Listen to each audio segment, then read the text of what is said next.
world today. He spent $50 million buying old phones. People laughed at him, saying he was crazy, but that foolish act now earns him $80 million every year. Every morning, a large number of phones arrive at his factory. They are full of cracks, dust, and broken casings. In most people's eyes, it's worthless junk, but in his eyes, it is a treasure more valuable than oil. First, the phones are ripped apart, with the batteries, screens, and casings piled up to the side. The real treasure is on the motherboard, the tiny chips plated with 24-karat gold.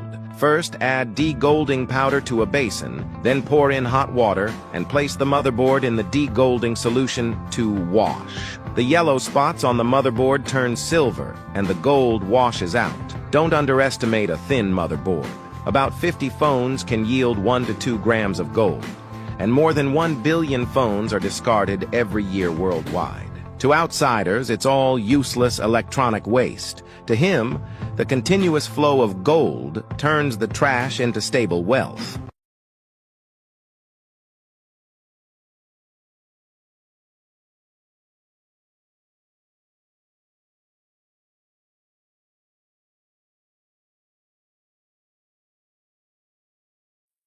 So, ladies and gentlemen, once again, I wish to welcome you to yet another in the series of Humanist TV, where we focus on consumers, and consumers are us, are all of us, whether we are in the executive, legislature, judiciary, whether we are in the regulatory sector, where we're in business, civil society, we're religious, cultural leaders, whether we're in the media, we are all consumers.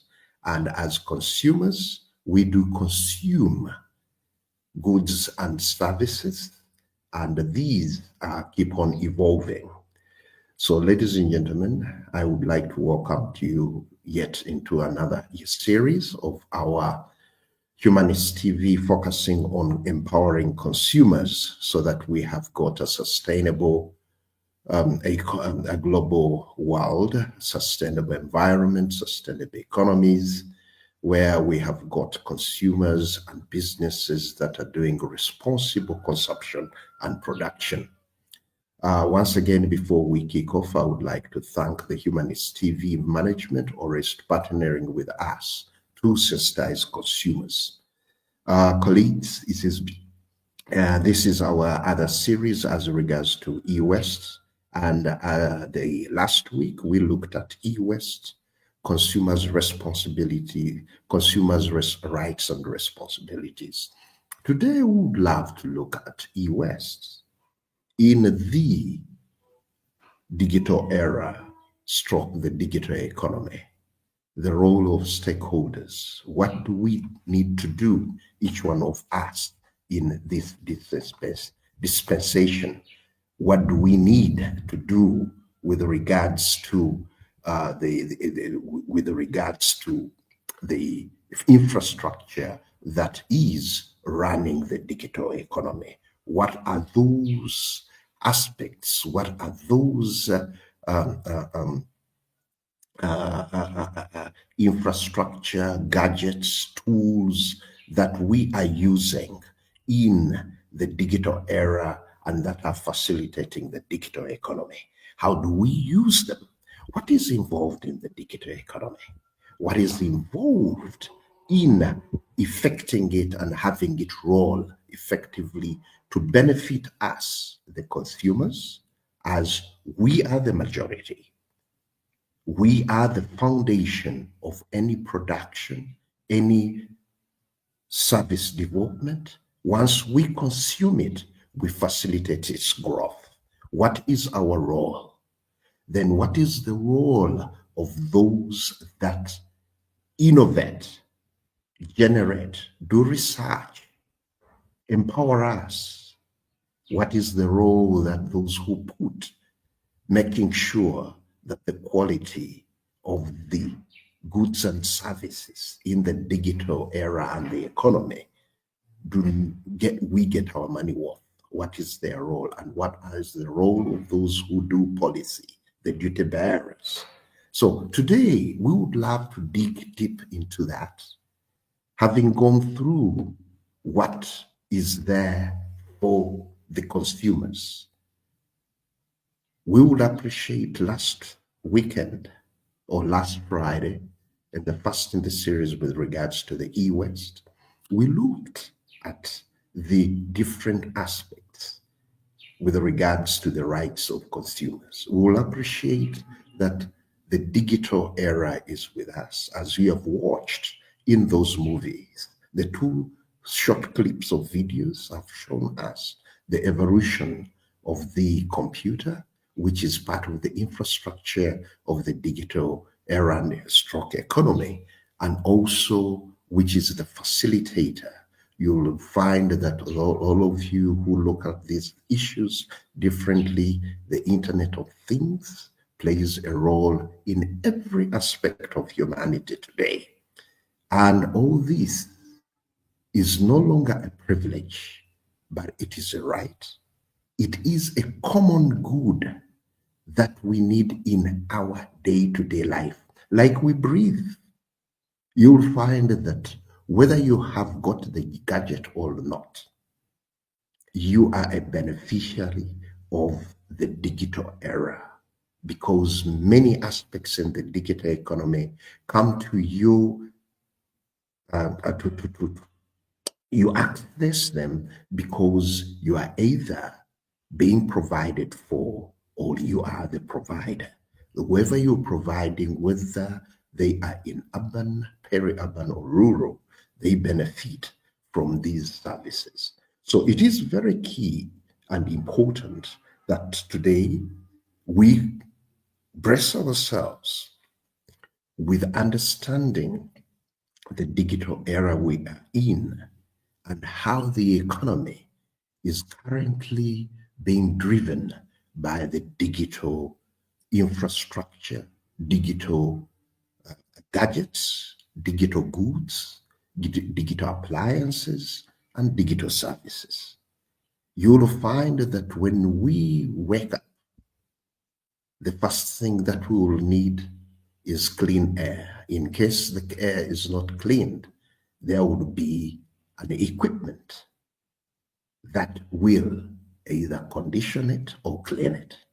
But you need energy, and you'll find that that energy has to be paid for. You need digital finance.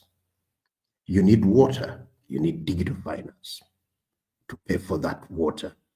You will, in case you're ordering it online, you'll need digital finance. That is all e-commerce. That is all the digital era, the digital economy. You'll need a gadget. Let's say you are preparing. We used to have those manual gadgets, but today we are using the digital microwaves, digital pressure cookers. We are using digital refrigerators. We are using digital appliances that collect our data, that collect information on us, that get to know what you use them to cook, and maybe somewhere that data is being kept. So as a consumer, we looked at your rights, all our rights and responsibilities last week, last Friday, in this digital era, understanding that the E-West is mainly generated by us.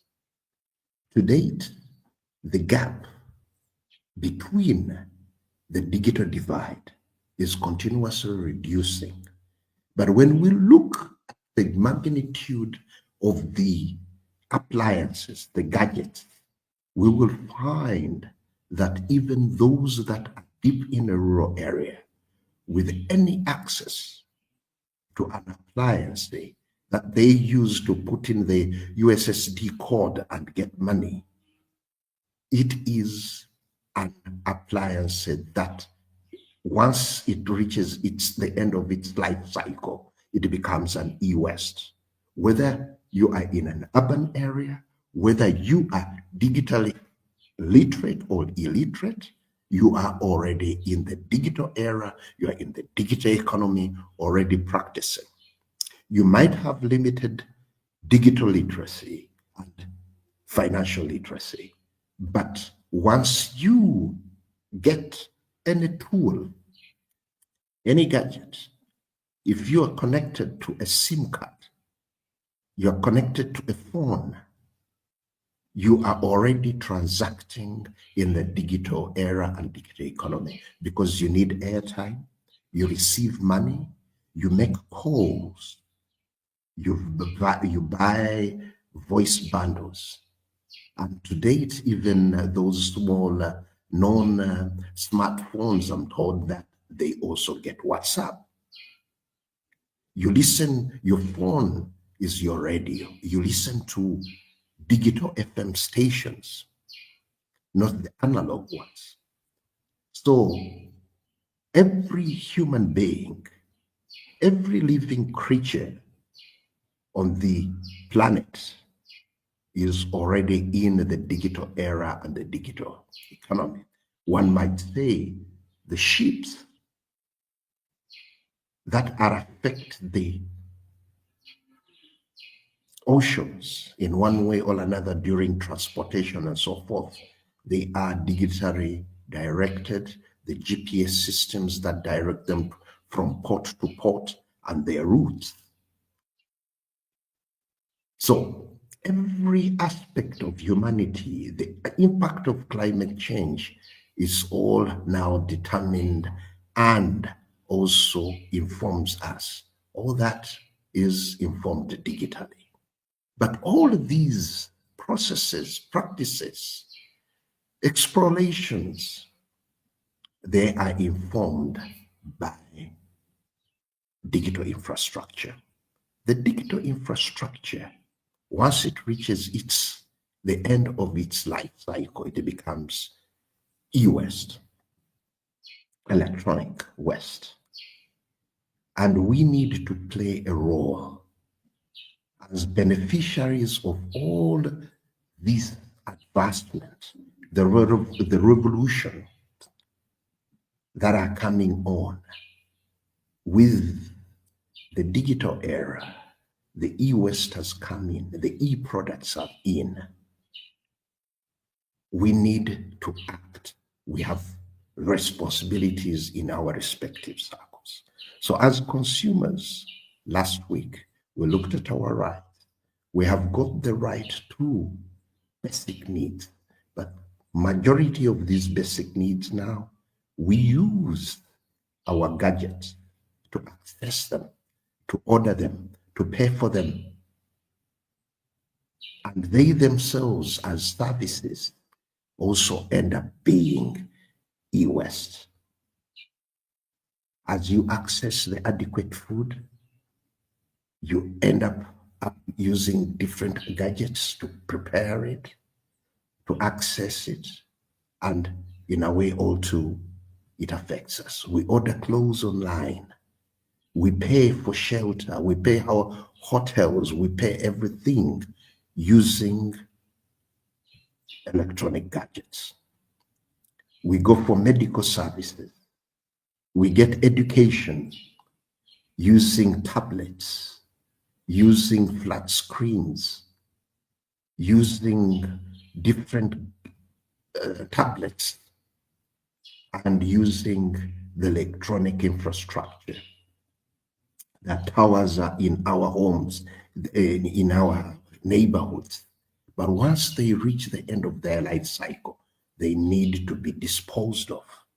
And this is where we need to start discussing, and we get to know how they positively and negatively impact us, how we positively behave and avert behaving negatively, which is irresponsible. So in all the rights that we looked at, the right to basic needs with regards to e-West, with regards to electronic appliances, they do help us access, but we need to be safe with them. As we access them, we have a right to safety. They have to be of good quality and so forth. Further, as we access them, we must make the choices, but the choices must be right with the right information. And as we get that right information, we need to make right decisions. And after we have made the right decisions with the correct information, in case they are not meeting our needs, we need to have leaders. And some of this leaders needs consumer representation. With consumer representation, to be effective, we need consumer education.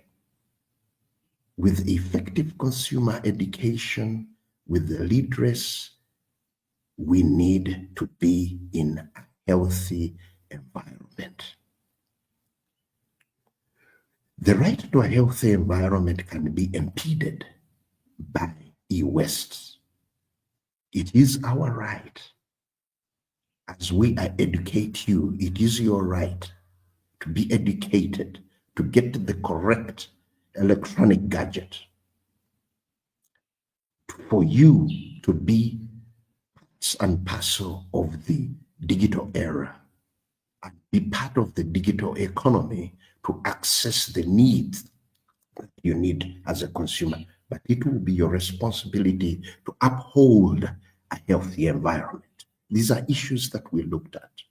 But as we are leading you through these same rights and responsibilities are going to reflect as we look at the other responsible stakeholders in the digital era and economy.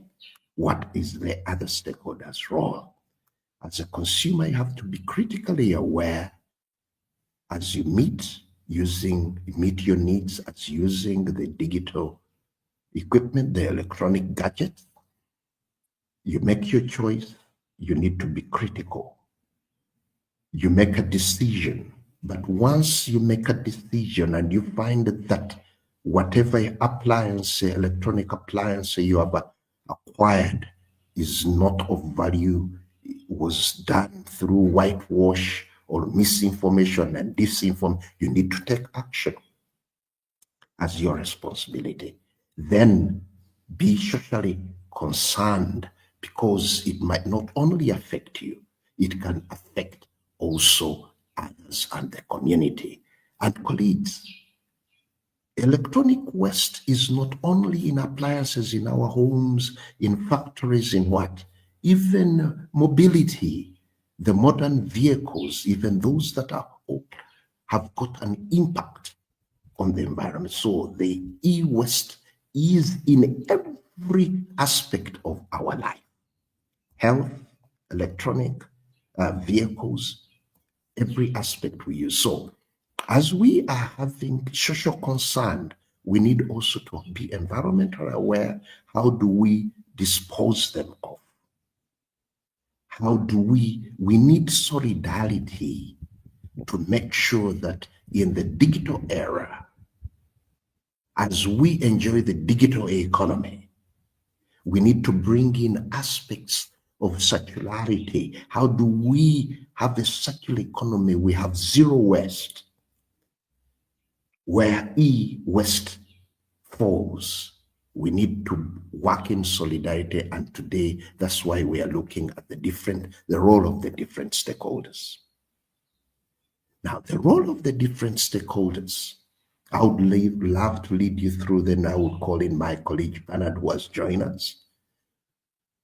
As I lead you through the role of the different stakeholders, I would like us to go through each one of them. But I would love to say that all that we are saying needs us to be part of the people. We cannot realize effective, good practice without people. Without people, all that we are campaigning for, to have inclusive digital economy, to have an inclusive digital era, which is sustainable, which is transforming the livelihoods, the quality of life, cannot be successful and effective without consumers the people. This is the message and call to action to the duty bearers, to the executive, legislature, judiciary, regulators, that people, consumers, are the foundation and the key to the success of any campaign for responsible and successful digital economy and era. Knowledgeable consumers will be in position to do responsible consumption and drive responsible production. Consumers will speak out and tell that the products that are being sold to us on the market, the services that are being sold to us are not effective. They do not give us value for our money. Then the duty bearers, like the ministries, departments, and agencies, will have to put in place policies to guide the uptake of the digital economy, the utilization of the digital economy products, services. Then ministries and departments, agencies have to put regulations. I'll use the example of Uganda and commend one of the areas of the authorities, like the Uganda Communications Commission, putting in place the e-West strategies, the collection, the administration, the awareness that these need to go to the last mile. And what is the last mile? These are the consumers. With the Uganda Communications Commission's approach and strategy under the Ministry of Information, Communication Technologies and National Guidance, the Ministries of Environment, agencies of environmental management, local government, schools, and so forth need to get on board, because majority of people are in the local government. They are in institutions of learning. They are in cities, municipalities, town councils. We need to take this voice down for them to play their role. If I would use the report of the Uganda Communications Commission, to date, over 45 million subscribers are on mobile phones. And these are gadgets subscribed to. They use these gadgets to do all businesses in, and this brings out inclusivity and also accessibility to the different the digital gadgets, electronic gadgets. Looking at people who actively are using the electronic gadgets in a period of, let's say, 90 days, there are over 37 million people who have used their phones and so forth. You'll find that on a daily basis, the numbers increase. You'll find that some of those that are registered, let's say, to having SIM cards, others have got 2 SIM cards, but the activity and so forth, like in the video we saw earlier, the small phones, whether they are in rural or urban areas, they are connected to the digital era. They're using the electronic infrastructure to communicate, to transact.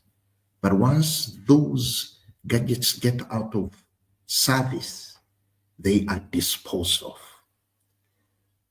Now, the way they are disposed of is very key.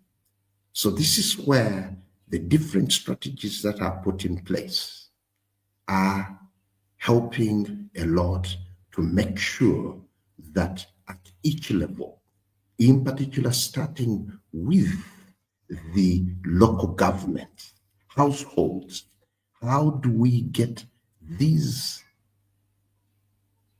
out of service gadgets, collect them, take them, let's say, to a parish level or a sub-county level where they can be accessed, taken in, and processed by responsible businesses.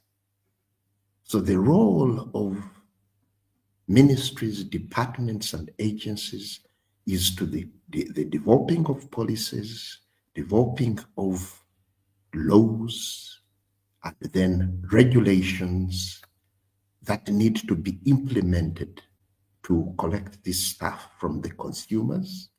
Businesses need to play the same role through their industrial associations, through their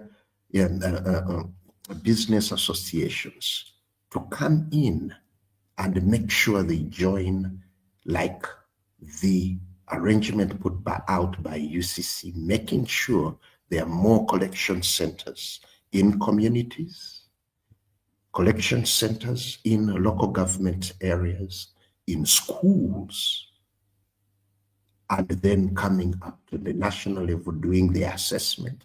Where are those aggregators who are going to take these aspects into the community, into recycling, repurposing, and also reuse? The other aspects that we need to bring in are civil society, religious leaders, cultural leaders. They need also to be sensitized to go in and also use their platforms on a daily basis and make sure that the message of the e-West is pushed down, and also sensitizing the consumers, their congregations, on aspects of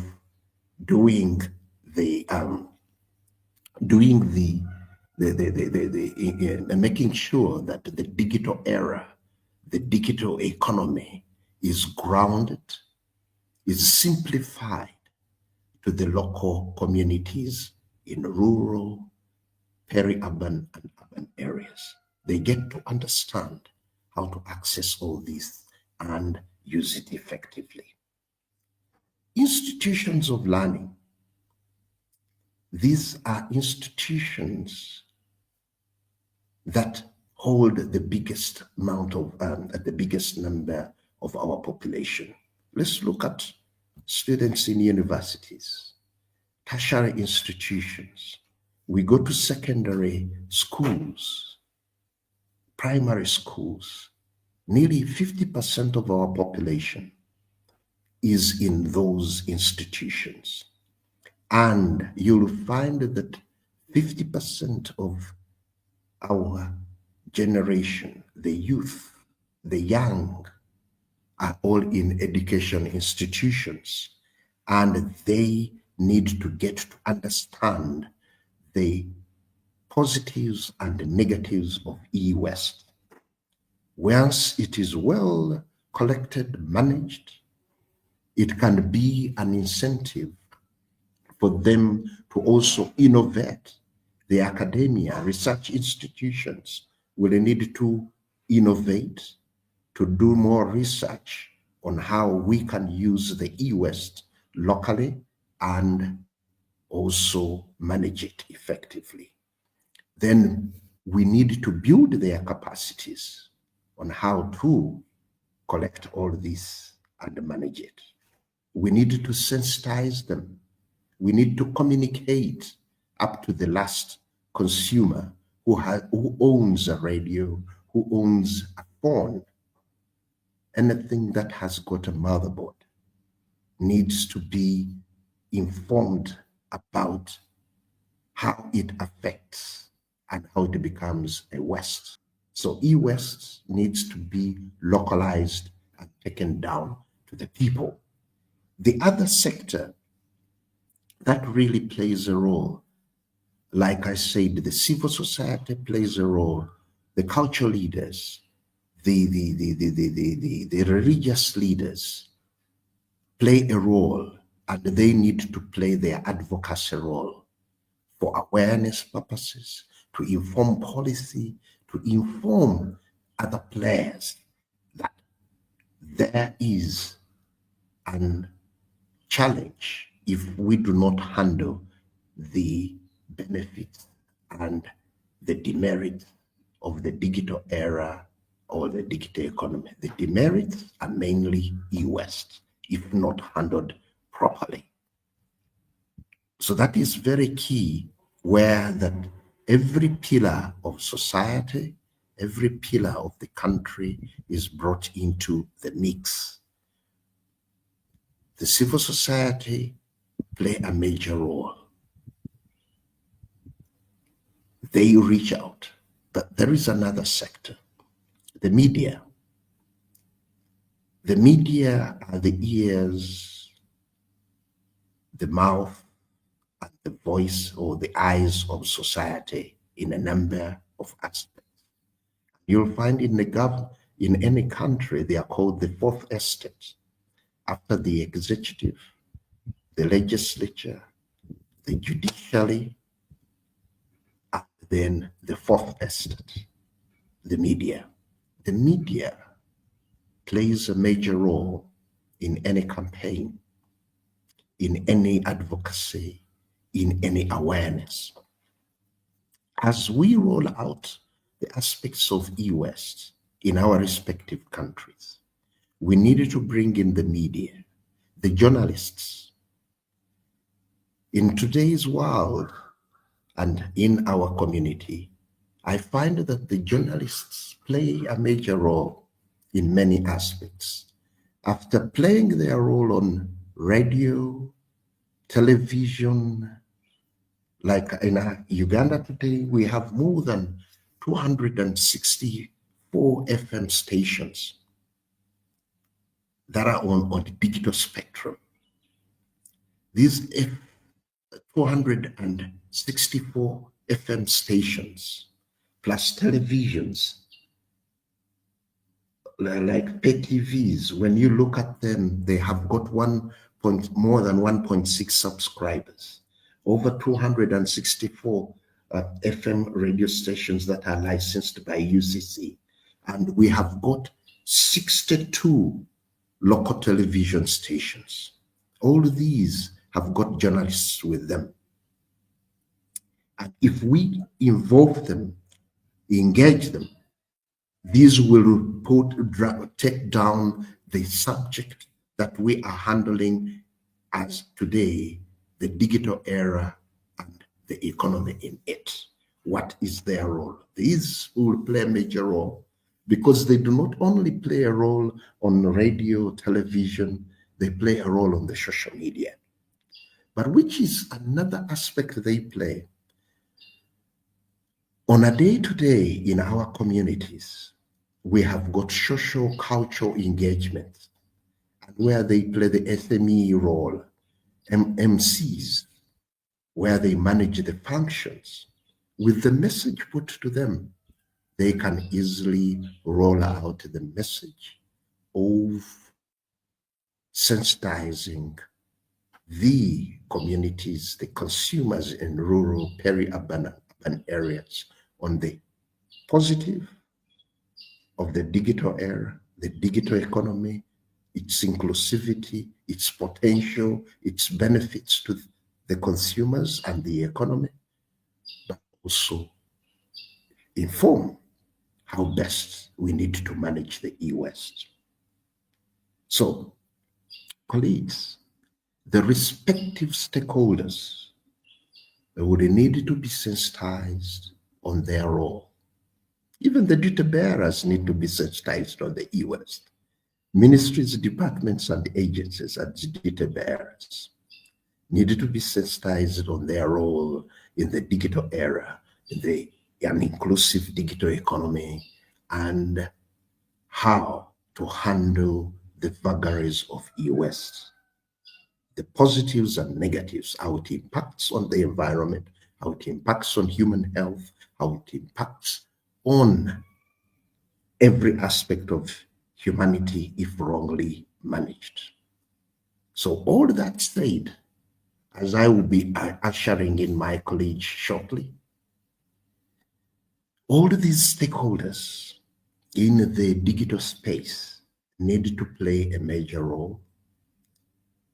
Those that are in the executive, the legislature, the judiciary, and regulators need to call on to plan for investment in research, investment in innovations in the digital era to facilitate the different value chains in the digital economy, how to get the end-of-life electronic waste, to use it effectively, to repurpose it.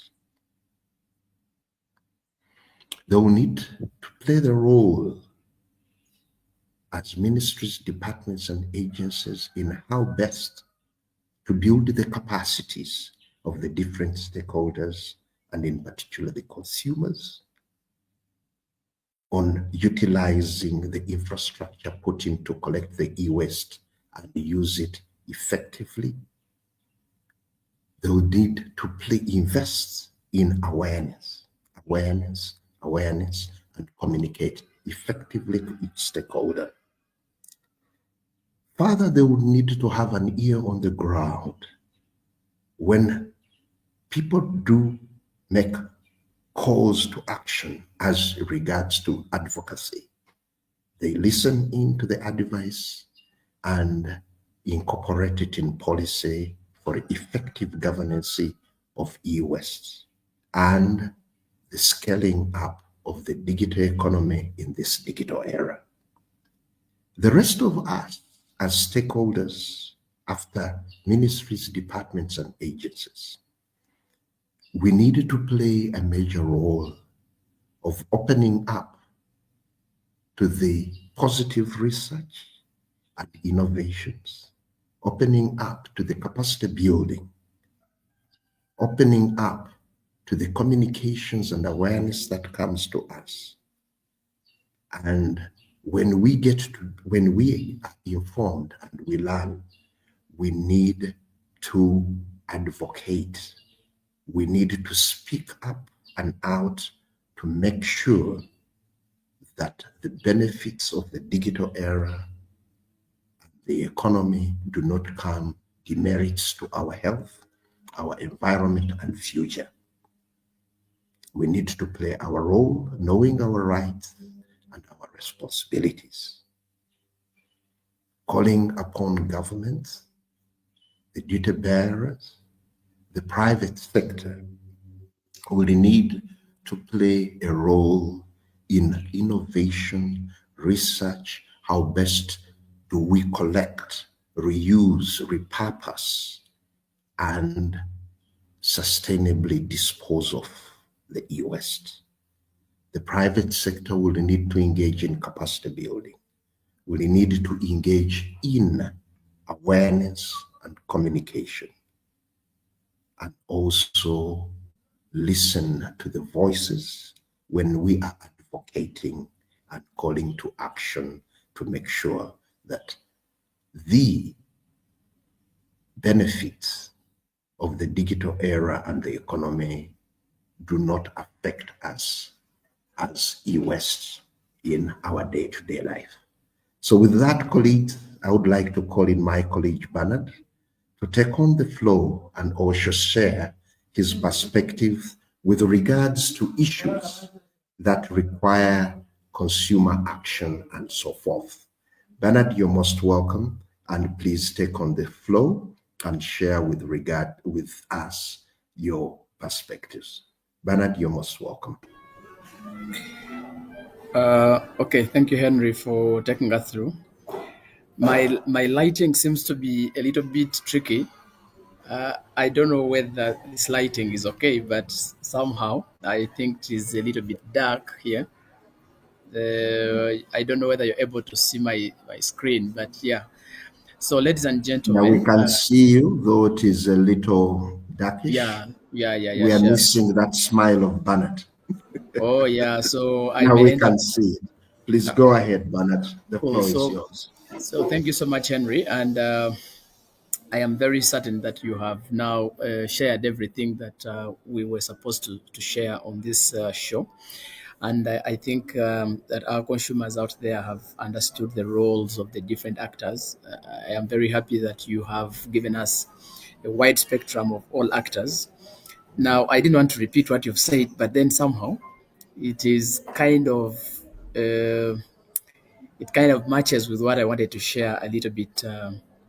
The context seems to be the same. So, coming from some bit of academia, I always prefer resharing a few concepts with colleagues so that we are matching with the same at the same level. For instance, we need to remind ourselves of the topic of interest that we are talking about. When we are talking about e-waste, I want to remind us that we are talking about the different technological devices that we are using currently and how we are discarding them off or how we are throwing them away.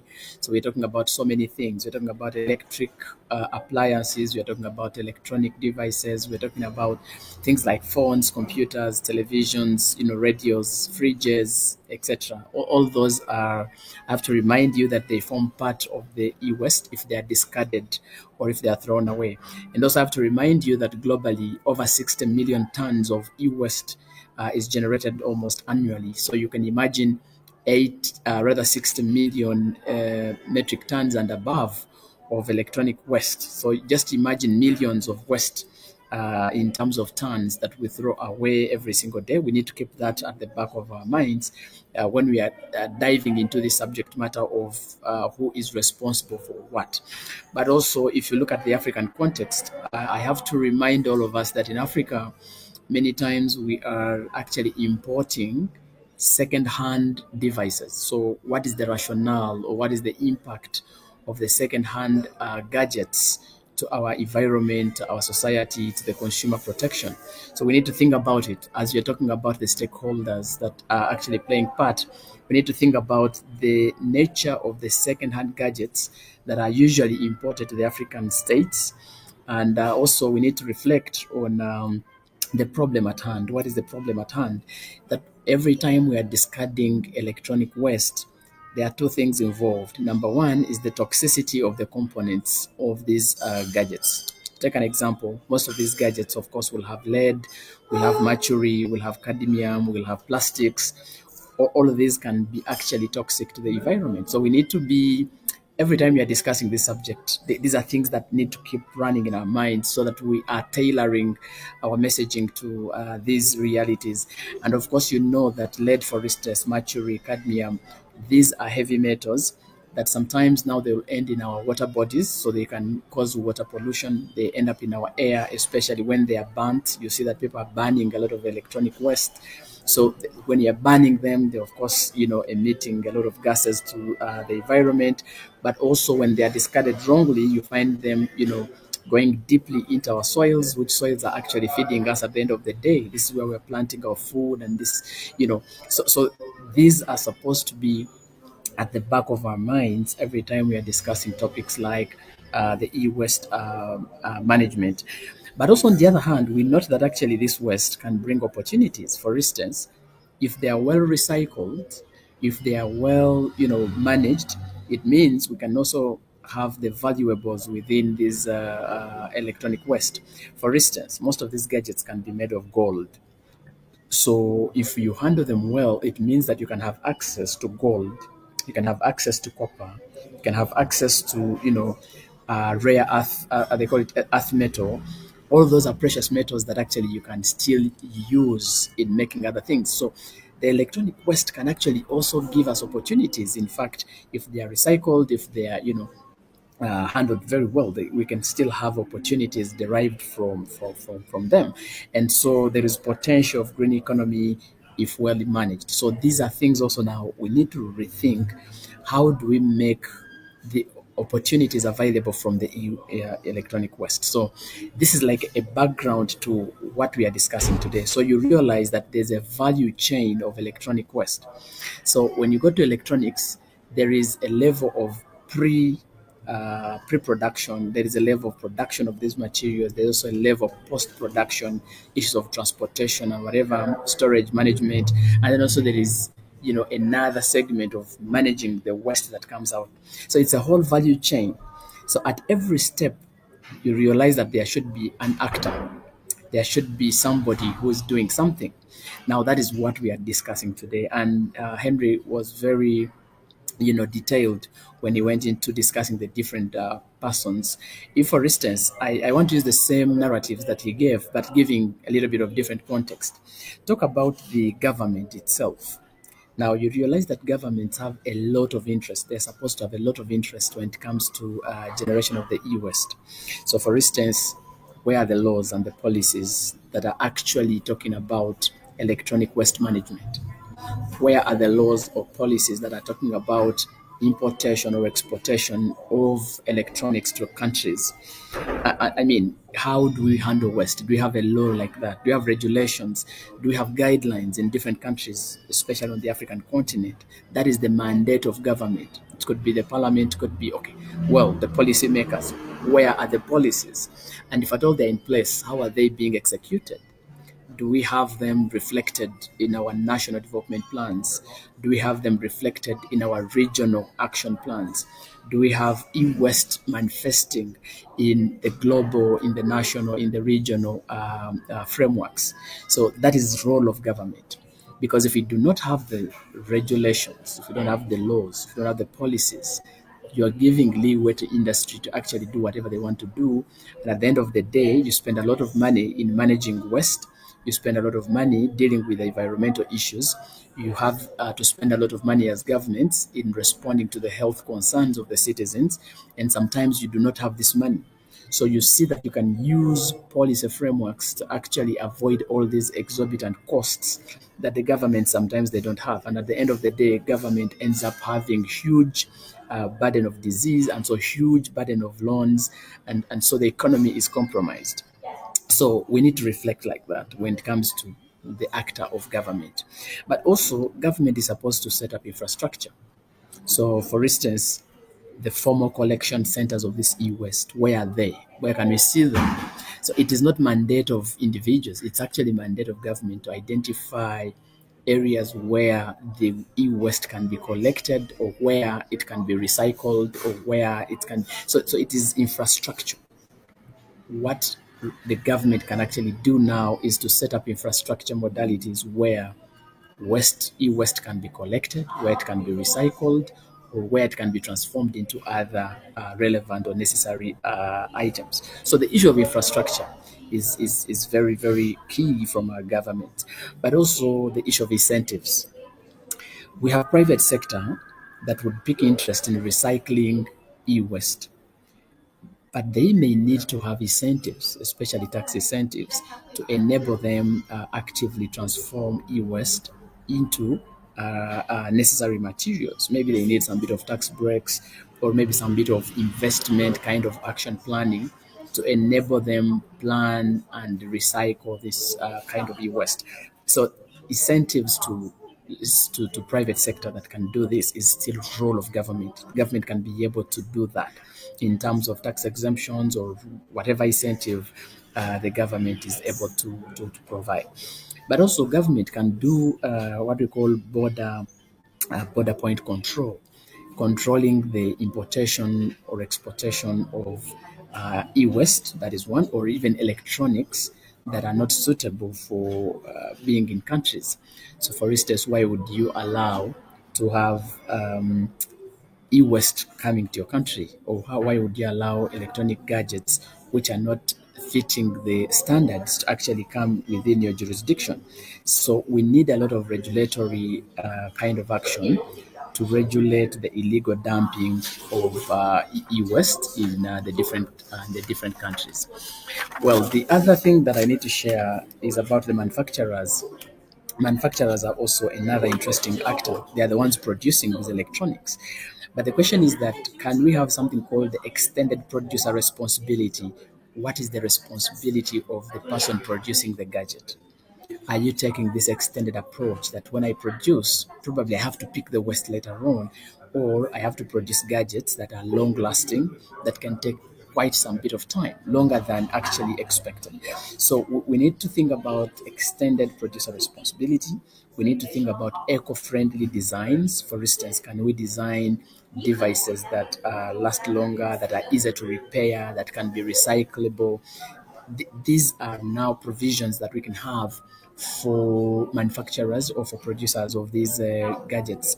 But also, it is your responsibility as a producer to actually create awareness to people, create awareness to the consumer. How long is this gadget supposed to serve, and how can it be discarded?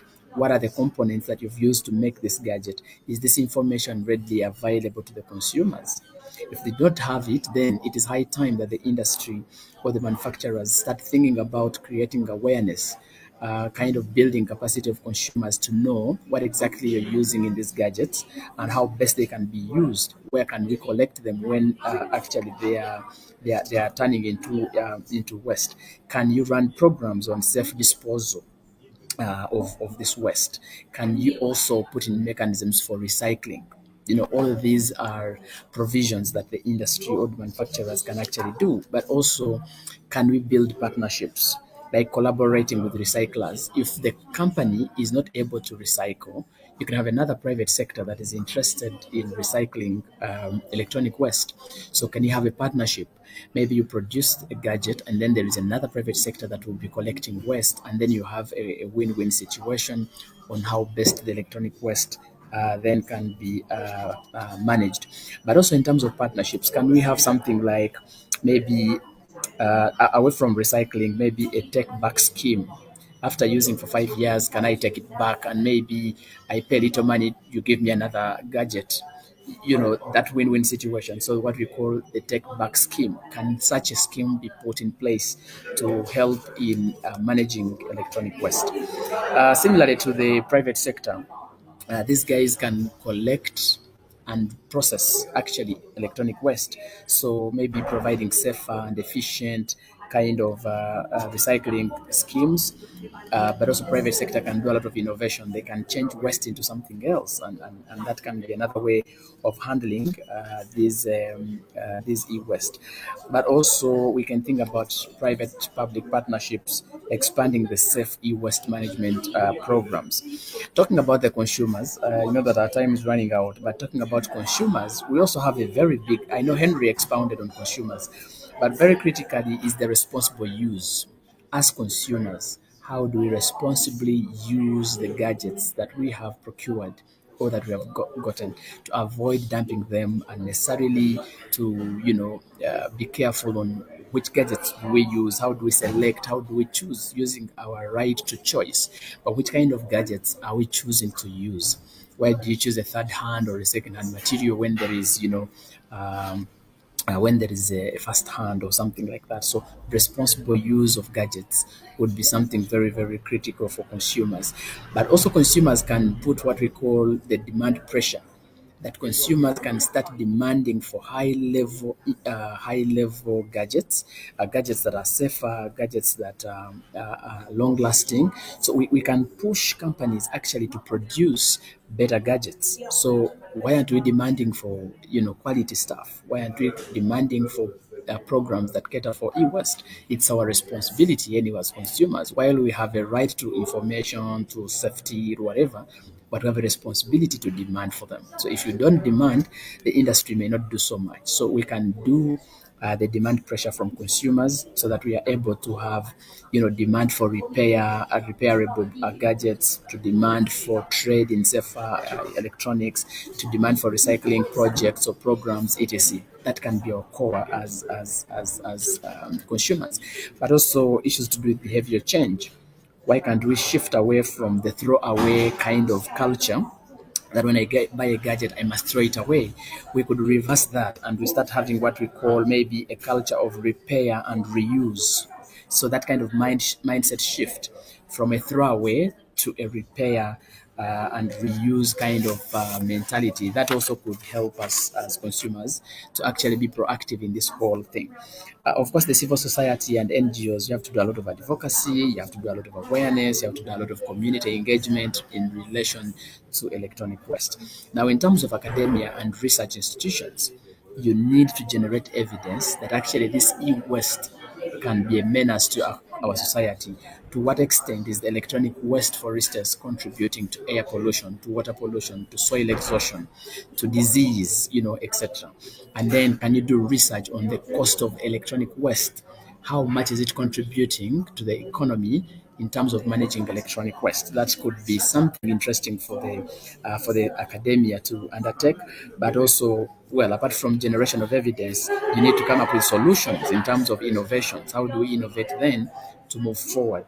In terms of technologies, how are you developing these technologies? But also in terms of training, how are you building capacity of engineers, electronic engineers, to come up with options on how best we can handle electronic waste, but also come up with technologies that can help us actually to recycle.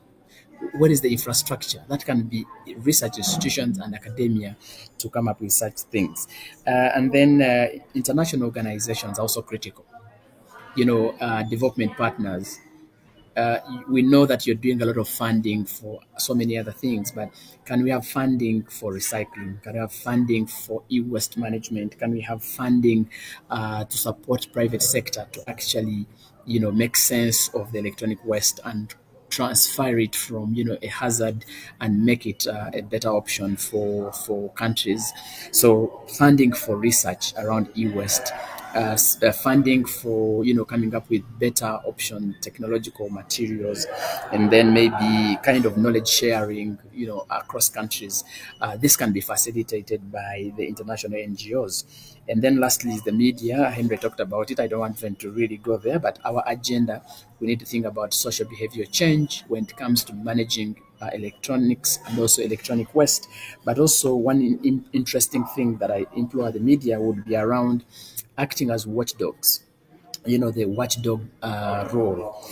For instance, kind of exposing policy gaps around waste management, things to do with exposing illegal dumping of these electronics in our countries, things to do with unsafe practices that are happening in our countries when it comes to managing electronic waste.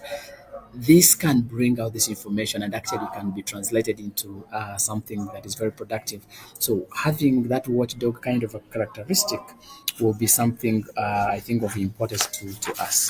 Now, in conclusion, I really want to say that electronic waste is both kind of a tickling time bomb, I would say, but also, on the other hand, it can be a golden opportunity. So if each stakeholder can actually do their mandate, if each stakeholder can do their role, then we can turn this waste crisis into a circular economy revolution for all our countries.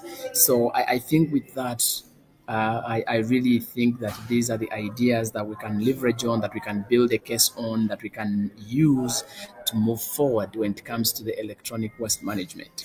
So with those so many remarks, I think, Henry, we have just a minute. I want to thank you guys for listening in, but also for giving us this opportunity to share with you about electronic waste. And we call upon each one of us to take keen interest in managing electronic waste, but also assuring that we are at the top of the agenda when it comes to discussion of issues that affect our health, our environment, our water, our air, our soils, and also our future generation. Thank you, Henry, and over to you, please. Thank you very much, Bernard. Like I always tell colleagues, you have greatly expounded on the issue and also grounding it further. And always, if it was a bowl of soup, you have even spiced it further to have the taste. Because being a teacher, you explain some issues far better than I do at times, and you ground them. But I would like to thank you very much because you have furthered the understanding of the e-waste and the different stakeholders' roles, and also appreciating that irrespective of us consumers having the rights, we have the responsibilities, and we need to ground them and play our roles. You see, green action, green economy, zero waste, all this stuff goes down to us, and even those as in businesses, net zero. You see, we need to go in and make sure that we do not affect with emission of gases, emission of affecting the planet. We take in all these things, but the major message to us, the consumers, all of these processes, all of these aspects are done in our name. It is the consumer demand. It is the consumers who request for this. It is the consumer who, these are tailor-made for the consumer's needs. Consumers will have a responsibility to make sure that we responsibly consume. And as we are consuming, like Bernard put it, we need to inform the providers, the duty bearers, the businesses that we need responsible production and sustainable products.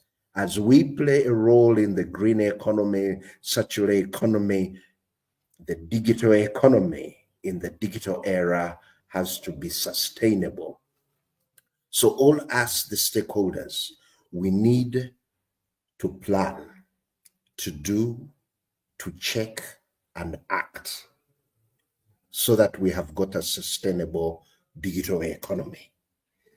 And I liked where Bernard, you said we don't need to access. Can we have enough for the purpose? In the digital economy, in the digital era, we don't need to be greedy, to have more than enough. Can we have that is enough for the purpose? Multiple gadgets, multiple products do not show us as we are sustainable. They only show us as irresponsible consumers.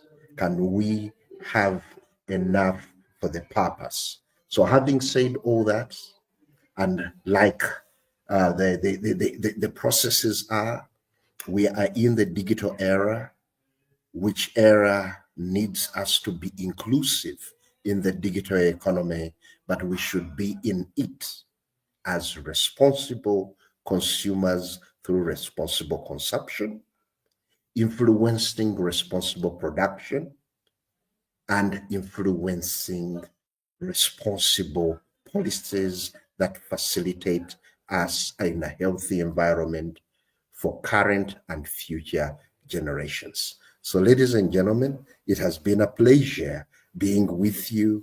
And also, I would like to thank our producer, Dennis Bongole, wherever you are in the global world in Entebbe.